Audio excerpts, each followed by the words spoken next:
दोस्तों, ये कहानी सच में बहुत ही इमोशनल है और सच्ची घटना पर आधारित है। इस कहानी में हम देखेंगे कि कैसे दो भाई दूसरे देश में जाते हैं काम की तलाश में, लेकिन उनके साथ कुछ ऐसी घटना घटती है कि वो पानी की एक बूंद के लिए भी तरसते हैं। तो आइए कहानी शुरू करते हैं। हम सऊदी अरब के एयरपोर्ट पर नजीब और हकीम नाम के दो भाइयों को देखते हैं। नजीब को अपनी भाषा मलयालम के अलावा उसे हिंदी भी नहीं आती, जबकि उसका छोटा भाई हकीम वो पढ़ा लिखा है, उसे इंग्लिश और हिंदी समझ आती है। वो दोनों जब एयरपोर्ट पर उतरते हैं तो उन्हें लेने के लिए कोई नहीं आया होता, जबकि उन्हें बताया गया था कि कंपनी का एक आदमी तुम्हें पिकअप करने आएगा। उनके साथ आए हुए लोग एसी गाड़ी में बैठकर वहां से जा चुके थे। वो लोग एयरपोर्ट के एक कर्मचारी को उस कंपनी का नंबर देकर उसे कॉल करने को कहते हैं। जब वो आदमी उस नंबर पर कॉल करता है तो वेल जा रही होती है, लेकिन फोन कोई भी नहीं उठाता। वो आदमी कहता है आज शुक्रवार है, आज के दिन छुट्टी होती है, इसलिए शायद कोई फोन नहीं उठा रहा। रात के 8:30 बज चुके थे। हकीम अपने भाई से कहता है कि माँ परेशान हो रही होगी, हमने एक फोन भी नहीं किया। तभी उनके सामने एक शेख आता है। वो शेख उनसे कुछ अरबी में बात करता है, लेकिन उन्हें कुछ समझ नहीं आता। उन्हें लगता है कि हमारी कंपनी की तरफ से शायद ये हमें लेने आया है। वो दोनों उस आदमी के साथ उसकी गाड़ी में बैठकर वहाँ से चले जाते हैं। नजीब को बहुत ज्यादा प्यास लग रही थी, अब उसके पास पानी भी नहीं था। वो शेख से पानी मांगता है, लेकिन वो नजीब को चुप रहने को कहता है। बहुत रात हो चुकी थी। हकीम को याद आता है कि हमने माँ को अभी तक कॉल ही नहीं किया, घर में सब परेशान हो रहे होंगे। हकीम शेख से कहता है कि एक कॉल करनी है, जहाँ पर एसटीडी हो वहाँ गाड़ी रोक देना। लेकिन वो शेख कहीं भी रास्ते पर गाड़ी नहीं रोकता और गाड़ी चलाता रहता है। बहुत लंबा सफर तय करने के बाद वो उन्हें एक रेगिस्तान पर ले आता है। ये रेगिस्तान देखकर दोनों हैरान रह जाते हैं। वो दोनों समझाने की कोशिश करते हैं कि हमें तो टाउन पर जाना था, आप हमें यहाँ क्यों लाए हैं। वो शेख दूसरे शेख को बुलाकर कहता है कि तुम इस लड़के को रख लो, मैं कल सुबह आऊंगा। इस तरह वो हकीम को यहाँ बेच देता है।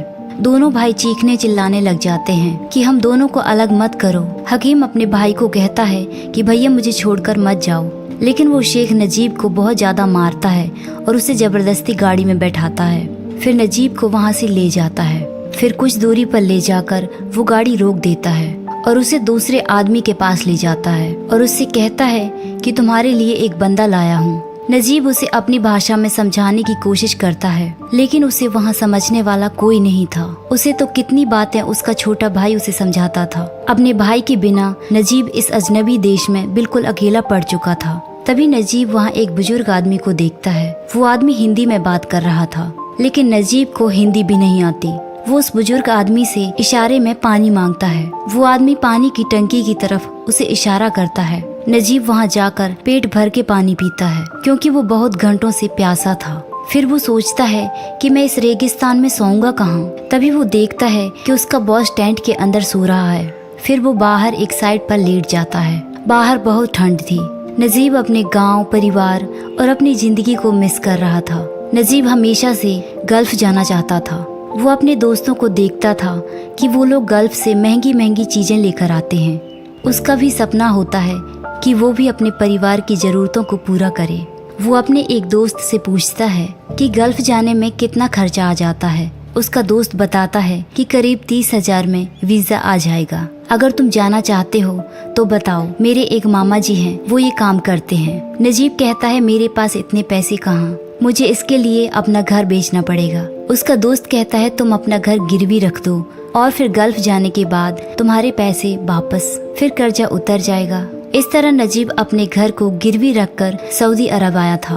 नजीब अपने परिवार को याद करता है कि उसकी पत्नी सैनो प्रेग्नेंट है। उसकी माँ और पत्नी उसके जाने की खुशी में बहुत सारे पकवान बनाती हैं और नजीब सोचता है कि जल्दी से पैसे कमाकर घर की मरम्मत करा लूंगा। और ये सब सोचते हुए नजीब की आंख लग जाती है। नजीब का बॉस उसे सोते हुए देख लेता है। वो लात मारकर उसे उठाता है कि तुम्हारी हिम्मत कैसे हुई मेरे टेंट के पास सोने की। फिर अगली सुबह वो बुजुर्ग आदमी भेड़ बकरियों का दूध निकाल रहा था। वो आदमी नजीब से कहता है कि ये दूध अपने बॉस को दे दो। वो हिंदी में बोल रहा था, इसलिए नजीब को समझ नहीं आता और उसे लगता है कि ये दूध उसे पीने के लिए दे रहा है। नजीब वो दूध पीने लग जाता है। तभी वो आदमी उससे दूध छीन लेता है और फिर इशारे से समझाता है कि दूध उस बॉस को दे दो। फिर नजीब उसे दूध दे देता है। नजीब एक बार फिर से वो अरबी बॉस के सामने गिड़गिड़ाने लगता है कि मैं यहाँ ये सब करने नहीं आया हूँ, प्लीज मुझे यहाँ से जाने दें। लेकिन उसे कुछ भी समझ नहीं आता और नजीब को मारने लगता है। कुछ देर बाद वहाँ दूसरा शेख आता है। नजीब उसे अपना एड्रेस और नंबर दिखाता है और उसे समझाने की कोशिश करता है, लेकिन वो शेख उसका वो एड्रेस और नंबर फाड़ देता है। अब बेचारा नजीब बहुत रोता है। वो बेबस और लाचार हो चुका था।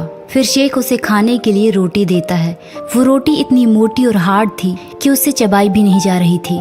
शेख उसे पानी देता है और इशारे से समझाता है कि रोटी को पानी में डुबाकर खा लो।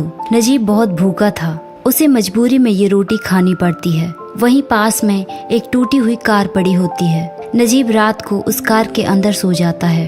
सुबह नजीब जब टॉयलेट जाता है तो वो शेख आकर उसे पीछे से लात मारता है और उसका पानी उठाकर ले जाता है। नजीब कहता है, अब मैंने क्या गलती कर दी।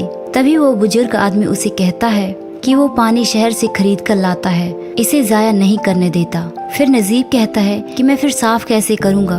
वो आदमी रेत की तरफ इशारा करके कहता है कि इससे साफ कर लो। नजीब को इस बात पर बहुत शर्म महसूस होती है। अब उसके इतने बुरे दिन आ चुके थे कि उसे टॉयलेट के लिए भी पानी नहीं मिल रहा था। फिर वहाँ एक बंदा आता है। नजीब उससे कहता है कि क्या तुम मुझे अपनी गाड़ी में बैठाकर यहाँ से ले जाओगे। तभी वहाँ शेख आ जाता है। वो कहता है कि तुम इस आदमी से क्या बातें कर रहे थे, और फिर नजीब को अपनी गन के पिछले हिस्से से बुरी तरह मारने लग जाता है। नजीब अपने गांव के दिन याद करता है कि वो नदी में किस तरह नहाता था और वो आज कितने दिनों से नहाया नहीं है। नहाना तो दूर, उसे यहाँ शौच के लिए भी पानी नहीं मिलता। एक सुबह शेख नजीब को उठाकर उसे भेड़ बकरियों का दूध निकालने को कहता है। ये काम वो बुजुर्ग आदमी का था, लेकिन वो आज कहीं नजर नहीं आ रहा था। पहले तो बकरियां उसे बहुत मारती हैं, वो जख्मी भी हो जाता है और धीरे धीरे उसे आदत हो जाती है और वो भेड़ बकरियों का दूध निकालने लग जाता है। यदि वो ऐसा नहीं करेगा तो उसे खाने के लिए ये मोटी रोटी भी नहीं मिलेगी। अब उसे यहाँ कुछ दिन बीत चुके थे। नजीब टूटी हुई गाड़ी के शीशे में अपने आप को देखता है, पर वो पहले जैसा नहीं रहा। उसका शरीर कमजोर हो चुका था। वो अपने आप को देखकर काफी दुखी हो जाता है। तभी वो एक पहाड़ी पर जाता है आत्महत्या करने के लिए। वो वहाँ देखता है कि काफी सारे गिद्ध किसी चीज को नोच नोच कर खा रहे हैं। वो नीचे जाकर देखता है तो वो लाश उस बुजुर्ग आदमी की थी जो भेड़ बकरियों का दूध निकालता था। वो सोचता है कि एक इंसान का इतना बुरा हाल ना इसे दफनाया, और शायद ऐसा ही हाल मेरा भी होगा। नजीब उन गिद्ध को हटाने की कोशिश करता है, लेकिन वो उस पर ही हमला कर देते हैं। नजीब वहाँ से भाग जाता है। नजीब अगली सुबह वहाँ से भागने की कोशिश करता है। तभी वो शेख उसे देख लेता है और ऊंट पर बैठकर उसका पीछा करने लगता है। शेख उस पर गोली चलाता है, लेकिन गोली नजीब को नहीं लगती। वो डर के मारे वहीं पर गिर जाता है। शेख उसे अपनी बंदूक से इतना मारता है कि उस बेचारे का एक पैर टूट जाता है कि वो दोबारा भागने की कोशिश ना करे, और नजीब के हाथ पैर बांध देता है। उसे पीने के लिए पानी भी नहीं देता। रात होने पर नजीब बड़ी ही मुश्किल से अपने हाथ खोल लेता है और पानी पीने लगता है। फिर हम देखते हैं कि नजीब को देखकर लगता है कि उसे यहाँ 1-2 साल हो चुके हैं। एक दिन नजीब भेड़ बकरियां चरा रहा था। तभी अचानक रेगिस्तान में बारिश होने लगती है, तो नजीब अपनी भेड़ बकरियों को लेकर एक गुफा में चला जाता है और अपनी सूखी हुई रोटी खाने लगता है। तभी उसे गुफा के उस पार कुछ आवाजें सुनाई देती हैं। वो उस आवाज का पीछा करते हुए गुफा के उस पार चला जाता है। उसे थोड़ी दूरी पर एक आदमी दिखाई देता है। वो इससे पूछता है कि तुम कौन हो। वो आदमी और कोई नहीं, उसका भाई हकीम होता है। वो दोनों एक दूसरे को देखकर एक दूसरे के गले लग जाते हैं और फूट फूट कर रोने लग जाते हैं। हकीम उसे बताता है कि मुझे कई जगहों पर काम पर रखा है, वो लोग मुझे बहुत टॉर्चर करते हैं, भैया हम दोनों यहाँ से भाग चलते हैं। नजीब उससे कहता है कि मैंने यहाँ से कितनी बार भागने की कोशिश की, मेरी कोशिश हर बार नाकाम हुई। इस कोशिश में उन लोगों ने मेरी एक टांग भी तोड़ दी। अब मैं लंगड़ा कर चलता हूँ। हकीम कहता है भैया मैंने आपको एक बार देख लिया, अब चाहे मैं मर भी जाऊँ तो मुझे कोई फर्क नहीं पड़ेगा। और फिर हकीम का काफिला आ जाता है। वो वहाँ से चला जाता है। अगले दिन नजीब जब ऊँटों को ले जा रहा था तो वहाँ कुछ दूरी पर हकीम आता है। वो नजीब के लिए पत्थर के नीचे एक पेपर रख कर जाता है। वो लंगड़ाते हुए उस पेपर के पास जाता है। उस पेपर में लिखा था कि मैं जहाँ काम करता हूँ कि वहाँ एक इब्राहिम नाम का अफ्रीकन आदमी रहता है। उसको यहाँ के सारे रास्ते पता हैं। मैंने उसे अपने बारे में सब कुछ बताया है। वो हमारी मदद करने के लिए तैयार है। फिर ये तीनों एक दिन मिलते हैं। इब्राहिम कहता है कि कुछ दिन बाद बड़े शेख के बेटे की शादी है, वो सब लोग शादी में बिजी होंगे, हम लोग मौका देखते ही यहाँ से निकल जाएंगे। आखिरकार वो दिन आ जाता है। उस दिन सब लोग शादी में गए हुए थे, इसलिए नजीब कपड़े उतारकर उस टंकी के पानी में नहाता है। उसने सालों के बाद आज नहाया था। वो वही पुराने कपड़े पहनता है जब इंडिया से सऊदी अरब आने पर पहने थे। वो पैंट इतनी लूज हो गई थी कि वो एक रस्सी की मदद से अपनी पैंट को बांध लेता है। नजीब लास्ट बार यहाँ की भेड़ बकरियों को चारा पानी देकर उन्हें बाय बोलकर वहाँ से चला जाता है। ये तीनों अपने सफर में निकल जाते हैं। रात होने पर ये लोग एक काफले पर पहुँचते हैं। इब्राहिम उस काफले से पानी लेने के लिए जाता है, लेकिन एक शेख उन पर गोलियां चलाने लग जाता है। ये लोग किसी तरह अपनी जान बचाकर वहाँ से भागते हैं। रात के अंधेरे में यहाँ वहाँ भागते हुए जब सुबह होती है तो इन्हें पता चलता है कि हम रास्ता भटक चुके हैं। वो अपने चारों ओर रेत ही रेत देखते हैं। वो लोग फिर भी चलते रहते हैं। थोड़ी दूरी पर हकीम देखता है कि एक ऊंट पानी पी रहा है, लेकिन वो उसका भ्रम था। जब वो वहाँ जाता है तो वहाँ एक ऊंट मरा हुआ पड़ा था। शायद ये भी प्यास के कारण मर चुका था। थोड़ी दूरी पर जाकर रेगिस्तान के रेतीले सांप उनके सामने आ जाते हैं। इब्राहिम हकीम को उस जगह से अपनी ओर खींच लेता है, लेकिन नजीब वहीं पर खड़ा रह जाता है और सांप उसके पैर में था। इब्राहिम उससे कहता है कि तुम वहाँ से हिलना मत। देखते ही देखते वो सांप वहाँ से चला जाता है। इस तरह रेगिस्तान पर नंगे पैर चलने की वजह से नजीब के पैर जख्मी हो जाते हैं। इब्राहिम अपने कोट का कपड़ा फाड़कर उसके पैर में बांध देता है। अब भूख और प्यास से इनका बुरा हाल हो चुका था। इब्राहिम बार बार इन्हें हिम्मत देता है और इनका हौसला बढ़ाता है। आगे चलते हुए हकीम और नजीब दोनों बेहोश हो जाते हैं। फिर इब्राहिम को उन दोनों को होश में लाने के लिए अपना पसीना पिलाना पड़ता है। अब इन्हें इस रेगिस्तान के सफर में 3 दिन हो चुके थे। हकीम का शरीर अब साथ छोड़ रहा था। उसे आगे चलकर एक शहर दिखाई देने लगा, लेकिन ये भी उसका भ्रम था। शायद उसका दिमाग अब काम नहीं कर रहा था। हकीम उन दोनों को धक्का मारकर वहाँ से भागने लगता है और प्यास की वजह से वो रेत को ही खाने लग जाता है। हकीम वहीं पर गिर जाता है और देखते ही देखते उसकी सांसें थम जाती हैं। नजीब अपने भाई के लिए बहुत रोता है और उसकी माँ ने ये भी कहा था कि अपने छोटे भाई का ख्याल रखना, लेकिन वो बेचारा अपने भाई का ख्याल नहीं रख सका। तभी सामने से एक रेत का तूफान आ जाता है। इब्राहिम नजीब को वहाँ से खींचकर ले जाने लगता है। उस तूफान में हकीम की लाश भी गायब हो जाती है। वो लोग वहीं पर पड़े रहते हैं और अगले दिन अपना सफर फिर से स्टार्ट करते हैं। अब धीरे धीरे इब्राहिम का भी भूख प्यास से बुरा हाल हो रहा था। थोड़ी दूरी चलने पर उन्हें एक तालाब नजर आता है। नजीब उस तालाब को देखकर उस तरफ भागता है, लेकिन इब्राहिम उसे रोक लेता है कि ये तालाब जहरीला भी हो सकता है। और फिर वो लोग एक कपड़े की मदद से थोड़ा सा पानी पी लेते हैं। इब्राहिम को वहीं तालाब के पास एक कांच की बोतल मिलती है। वो कांच की बोतल से एक धुन बजाने लगता है। उस धुन को सुनकर कुछ परिंदे वहाँ आ जाते हैं। उससे इन्हें पता चल जाता है कि हमें किस दिशा में जाना होगा।